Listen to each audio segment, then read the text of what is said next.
if you have something you're ashamed of or something that kind of stings, something that makes you not confident, and you keep it hidden, you keep it in the dark, it's going to stay there. It's going to stay there hidden, and it's going to bug you every time somebody comes up against it. And now for something completely different. Welcome to Surrounded by Idiots Radio Podcast. This is Tony Dufresne, PhD, your host. Welcome back to the Surrounded by Idiots Radio Podcast. Transitioning into the She Speaks Confidence Podcast. I know it's been a year or so, and I'm really glad you're still with me. It's been quite an interesting year. Nevertheless, what I am doing and what the transition has been, as I've talked in the previous show, was bringing in powerful women to talk about confidence, their journey through confidence, through disasters, what they've learned, and how that can help you in your confidence journey as well. Today, I have a good friend of mine and somebody that is my personal strategist, Larissa Salazar. Hi, Larissa. How are you? Hi. Larissa works with BBG, Brand Builders Group, and that's actually what I've been doing for the past year, is working on niching and rebranding into the women's confidence niche. And Larissa's been an incredibly huge help to me in doing that, and so I forced her to be on the show to talk about one of her confidence journeys. And so Larissa is 27. She is a personal brand strategist with BBG. And a proud graduate of Texas State, a graduate Go nonetheless, Bobcats, right? and so, which we're going to talk about. That's the reason why I brought that up. Now, we talked before the show, and you decided to share one or maybe one and a half of your stories that deals with reputation, and it actually started right in college. Wasn't this kind of how you're going to start things up, like something that happened in college in terms of your reputation and letting other people define you, and how much of a hellish nightmare that is, and how much that will keep you from, really grasping your true confidence? Yeah, for sure. In college, that was between the ages of 18 and 22 for me, which are such formative years, and everything feels really big, any decisions and things that you do during those years. And I would say that it definitely did shake my confidence a little bit. I went into college feeling like I was on top of the world because I came from a very small town and I was a big fish, you could say.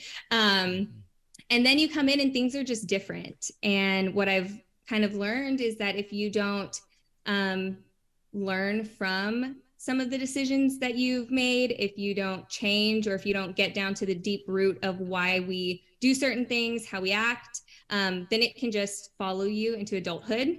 I'm only 27, but learned a lot since 20 years old. Only 27s, really. I mean, there's a lot you can learn. You can have in 3 lifetimes before you're 27. And I think that's the point that we're going to talk about, is the fact that, and I have a lot of clients that are in their early 20s that have already lived a few different lifetimes. You don't have to be 45 or 50, although it does help. I got to be honest with you, to have a more wide range and understanding of yourself and of your true confidence and what works for you, and not letting other people kind of push you around, mentally, physically, and all that stuff. Your story picks up in college. And it comes at a time where you just set the scene to where you thought you're kind of big chick on campus, like we all do. Well, big band on campus, yeah. And then you get there and you're like, oh man, this is not what I kind of expected. What happened at that point? Yeah, you could say that freshman year to like junior year, it's all about discovery, making friends, finding out where you fit in, and that feels really good, and it's a lot of fun. Naturally, because you're a college-age girl in an all-women's organization, you meet boys, and I got into a relationship, we could call it, with a guy who just wasn't that great. He just wasn't that great. How was he not that great, Larissa? Guys at that age, they lack the desire for commitment. They lack many things. Yes. That I would say that is the big thing, right? And I am a very emotional girl who wants attention and commitment. which I think we all deserve. Absolutely.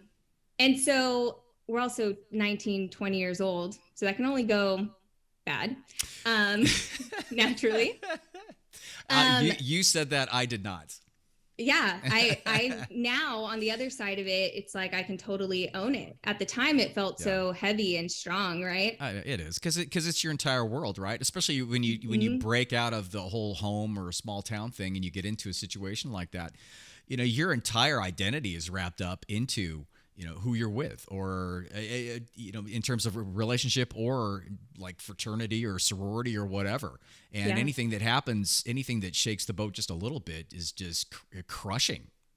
It is. And so we'll set the scene at, I was in a sorority in a leadership position. He was in a fraternity. He also held a leadership position. So you could say that we ran in the crowd of people who were like the decision makers. We were planning events and deciding if we were going to socialize together and different things like that. But the whole relationship to me was kind of, I wanted it so badly. He didn't want it so badly. And there was this push and pull on, well, if you make that decision, I'm going to make sure our organizations never hang out, which at the time was like a huge deal. So we played that back and forth game many a times. So he was blackmailing you, basically. A little bit. Right? In terms of, if you break up with me, then you can forget the whole, you know, house thing. We're going to be so done. Okay. It's a lot. And so, especially being 20, 21 years old, there's a lot of emotion. There's a lot of baggage. There's also a lot of drinking and just like.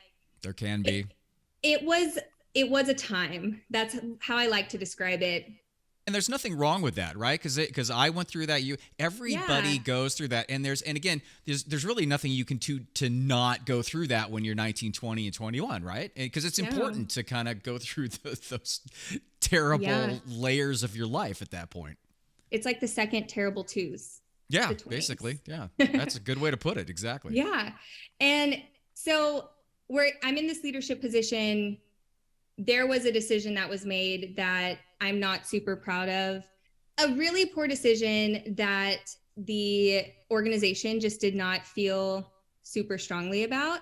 They felt that it was a bad representation of our sisterhood and what we stood for, which now I totally see where they were coming from. But again, at 20, it felt a lot like I was ashamed. I felt a little bit dismissed, and I was politely asked to take more of a back seat in my leadership position, continue to run it, but not so much be a face of our organization. Because they felt that you being the face was a discredit to the organization for some reason? Yeah, you could say that in so many words. And that was hard at that age, just knowing and kind of, as a girl, comparing yourself to other women in the chapter. You have maybe 10 to 15 women who have any sort of leadership position, but it's an organization of 200. And so anybody else who is not a quote unquote face of the organization could ultimately be making any sort of decision and not getting reprimanded for it. So I felt like I had poured like my heart and my soul into this position and this organization for me to get dismissed. And so in front of everybody, I was kind of asked to take that back seat. And so it was an automatic kind of like exposure of my decision that I deeply regretted, and something that I was super sad about and ashamed about, to 200 people. Did you have any imposter syndrome going into that already, to where you felt as though you were, you know, oh, maybe you didn't have the competence to do that. You didn't have, you were just kind of, you know, acting, or kind of, you know, hopefully nobody's going to find out type of thing? Or were you pretty confident going in and doing your thing at that point?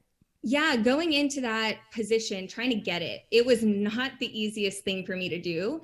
My grades at the time weren't always the best. mostly because I was definitely in the wrong major. I wasn't doing the right thing, which I hadn't been confident enough at that time to make the switch. So my grades were struggling. There's one other person who makes the decision who is like, her grades are struggling. She's not going to do it. That would be a bad idea to put her in. Just things like that. So it was already a little bit of a debate for me to be in that position to begin with. But you felt as though you felt as though you could handle it, though. Oh, I definitely thought I could handle it. Okay, good. Okay, I was ready. So at least you didn't have that to deal with. That's good. No, there was this like hesitation just a little bit because I had to prove myself so much at the front end that it hurt on the back end of this to be like, they kind of called it. They called it at the beginning that I wouldn't be able to do it. And I was determined that I could. So to have to, yes. So to have to take that backseat, it sucked. Oh yeah, I bet. Lack of better words, it just sucked. It was painful. And there is just, it's a different kind of feeling of like shame, and it like shakes your confidence just a little bit differently when the judgment of others is put on you for something you can't undo. That's such a good, can you say that again? That's such a great point. Nothing quite shakes your confidence more than the judgment of somebody, or the judgment that is placed on you for something you can't undo. Right. It's just, the decision was made, the thing happened. It's not like I had gained a few pounds and needed to lose the few pounds and my confidence would be back. It just wasn't that simple. How did you handle that? Well, there were a lot of tears. Well, yeah, I mean, rightfully so, right? There were a lot of tears. And I think at the time, I didn't know how to handle it, truthfully. I wasn't super happy about the decision I had made, but I still didn't agree with them kind of like how they decided to reprimand me for that. It was already something that I wasn't super proud of. And just being in an organization like that, you hope that there's a little bit more guidance, a little more grace for the people who just make up this organization. I think at the time, what I needed was somebody really to come in and say, hey, are you okay? Mm-hmm. Is there something we can do to like make this better for you? And instead, I was just kind of kicked to the side. So the only thing I knew how to do was kind of to bury it down and overcompensate. Like, no, I'm fine. I'm not hurt. I can totally be okay. And I'm proud to be who I am, right? Mm-hmm. That was kind of my defense mechanism. Mm-hmm. It was the only thing I knew how to do.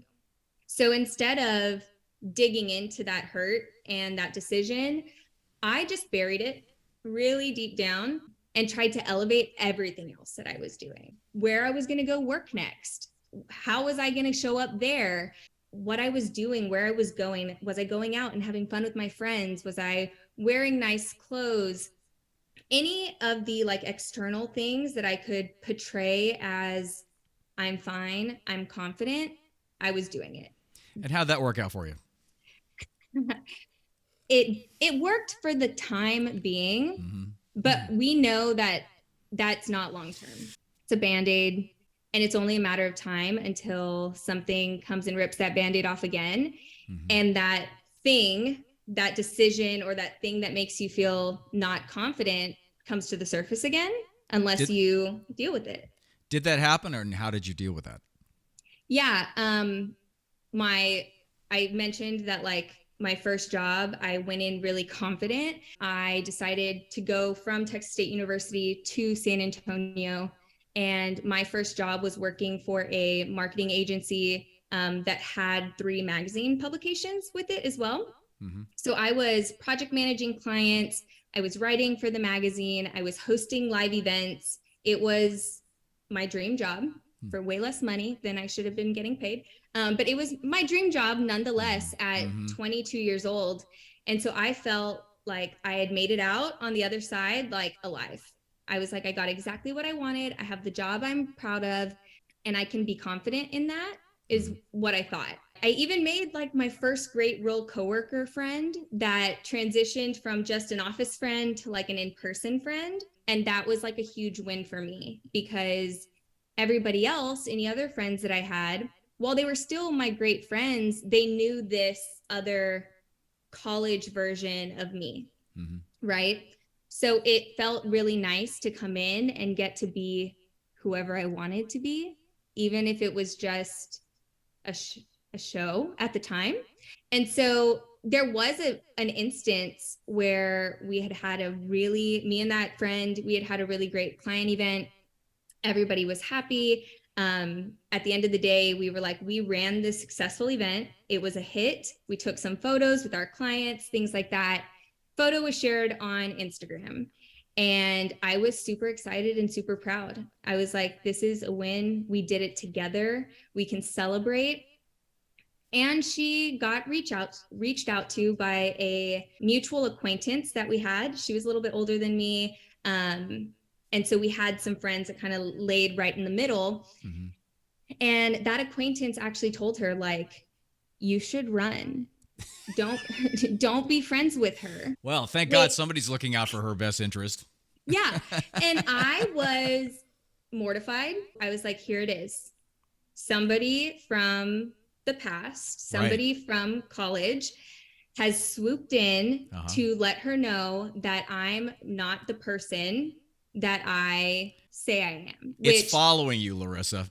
It's following me. That whole it has arrived. Besmirched reputation thing that was created by other people is following you. Did you know who this person was that made the comment? I did. So I knew her, and me and that person had not necessarily been friends. It was a friend of a friend. Okay. And so did that person know the whole story? No. Would it have mattered if she did? No. Still not the kindest thing to go and do.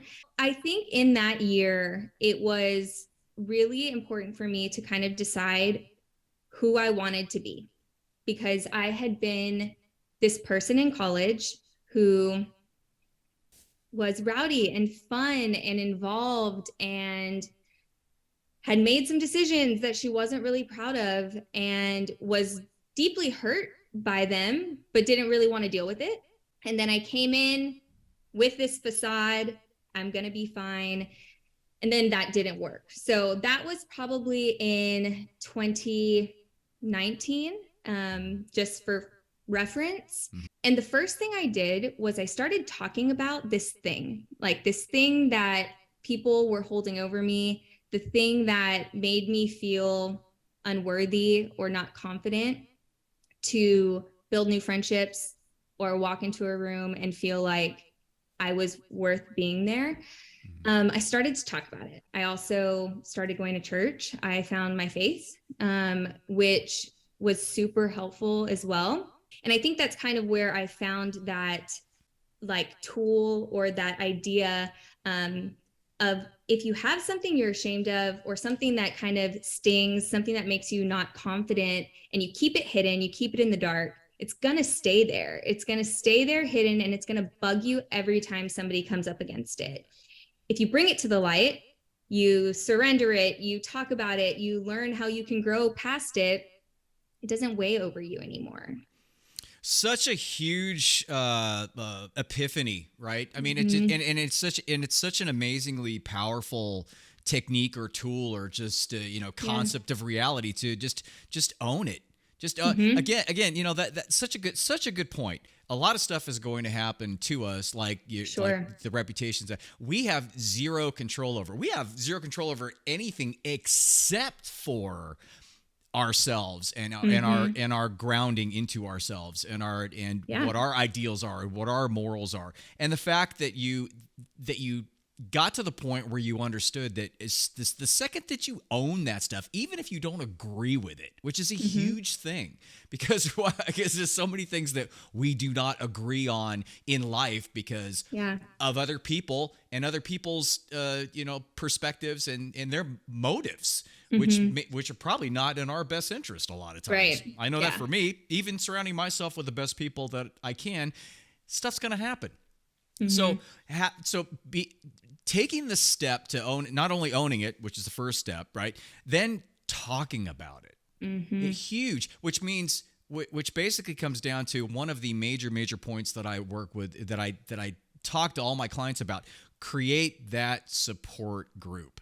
Sure. Have that tribe.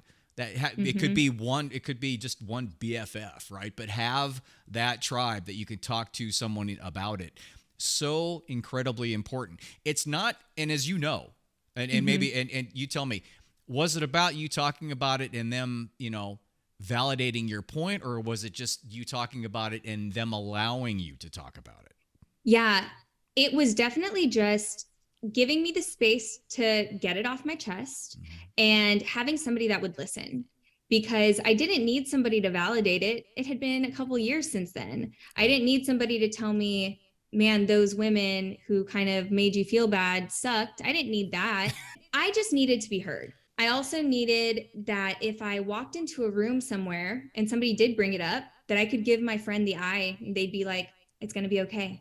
Like, breathe, take a breath. Like, it's not a big deal, because our emotions run so quickly and they shift so quickly. So if somebody does bring up something that makes you feel a little bit of shame or not like yourself, we're really quick to react. And so just having somebody else in the room that like knows what's going on, can kind of read your mind and say, I know that you're here. Reality is that doesn't matter anymore. Like, and we can keep moving. That was such a huge relief. Like, right. It's an incredible process that women, that if they can harness this, because first of all, you guys, as you know, you are more emotional, but what it's not just that. You guys are more aware. You are more hypersensitive to things, which means that when stuff does happen from the exterior and people do have you are going to react. There's no way, and this is the one thing I try to speak to my clients mostly about, there's no way you will not react. There's no way you should numb yourself to the reaction. Be aware, be hypersensitive. that is actually a talent. It is actually a gift to be hyper aware and to be and to have that perspective. The key is exactly what you just said.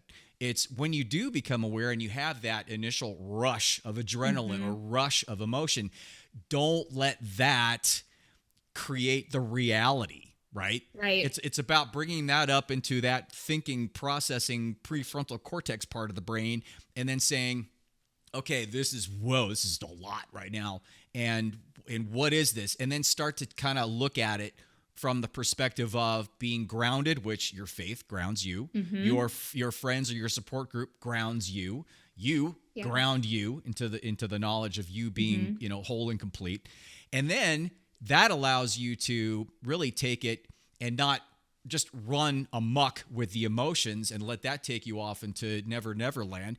And it grounds you into the understanding that, this is real. The emotions are real. They really are. They are your reality. Do not deny those emotions and that rush, but don't let it dictate your life around you. Use it for what it is, and then take a look at it, and then move on from there for more of a cognitive, place, more of a grounded, exactly what you did. Yeah, exactly. Well, if I had known how to do that from the beginning, we wouldn't be here. Listen, right? And we talked about this before, Larissa. Hardly anybody knows. That's why I do the show. Yeah. And that's the thing. It's like, and I think it's a point where people can start to see a little bit of progress also. It's like, what once made you make decisions or made you feel a certain way and you reacted, which maybe formed the reputation you have, you now have the opportunity to start rewriting it. Somebody brings it up. You are able to control the reaction that you have. Maybe it's a calmer one. Maybe it's a more, I'm going to take a step back and I'm going to think before I respond type of reaction. And that begins to reform the reputation and what people know of you. It's how you react. That's exactly right. And we're the only ones who can control how we react. And so there, in between like the beginning of the story and this piece of the story, there is learning, there is more understanding of your emotions that takes place in order to even begin to rebuild the reputation that was causing the shame a little bit over here. I think it's just super important to remind yourself, to remind all women, the quote unquote reputation you have right now doesn't have to be the reputation or what you're known for a year from now. Oh, 100%. Or 5 years from now. Just intentional action, moving forward in the direction that you want to go, with like sharing the message of the things that make you make you happy and share your passion. That is what's going to form your reputation. So lean into that. The thing that held you back 3 years ago is not going to be the thing that holds you back in 5 years. Unless you allow it to. Unless you allow it to. Right, so exactly. The deep digging has to start here. Bring to light the things that make you feel uncomfortable. Bring to light the things that bring you shame. If you don't know how to do that, get yourself the mentor. Get yourself the group of women who you trust and can be vulnerable with to work through some of those things. Maybe it's therapy. Maybe it's whatever type of help will allow you to do that digging. Bring those things to light and then decide to own it and move forward. So mentorship, tribe, bringing all of those things to the surface is what's going to help you be confident in the future. The Larissa Salazar mic drop right there. Boom.